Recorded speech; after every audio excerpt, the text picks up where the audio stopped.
Condom break ಆಗೋದು ಅಥವಾ condom rupture ಆಗೋದು ಡ್ಯೂರಿಂಗ್ ದ ಸೆಕ್ಷುವಲ್ ಇಂಟರ್ಕೋರ್ಸ್, ಸಂಭೋಗ ಮಾಡ್ಬೇಕಾದ್ರೆ.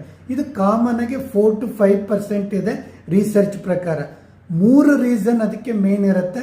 1 ರೀಸನ್ನು, ಈಗ ಇಂಟರ್ಕೋರ್ಸ್ ಮಾಡ್ಬೇಕಾದ್ರೆ ವೆಜೈನಾ ಡ್ರೈ ಇತ್ತು, ಆ ಎಲಾಸ್ಟಿಸಿಟಿ ಇರಲಿಲ್ಲ ಕಾಂಡೋಮಲ್ಲಿ, ಒಂದಕ್ಕೊಂದು ರಬ್ ಆದಾಗ ಬ್ರೇಕ್ ಆಗುತ್ತೆ.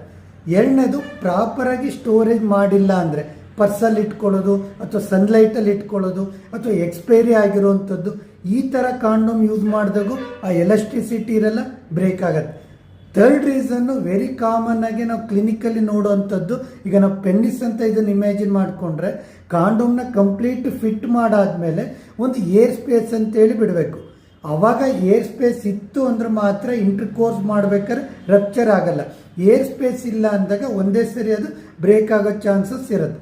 ಕಾಂಡೋಮ್ ಯೂಸ್ ಮಾಡೋದು ಒಳ್ಳೆಯದು for preventing the pregnancy and avoiding sexually transmitted diseases. But ಕಾಂಡೋಮ್ನ ಪ್ರಾಪರಾಗಿ ಯೂಸ್ ಮಾಡಬೇಕು ಮತ್ತು ಎಕ್ಸ್ಪೈರಿ ಡೇಟನ್ನು ನೋಡಿಕೊಂಡು ಯೂಸ್ ಮಾಡಬೇಕು.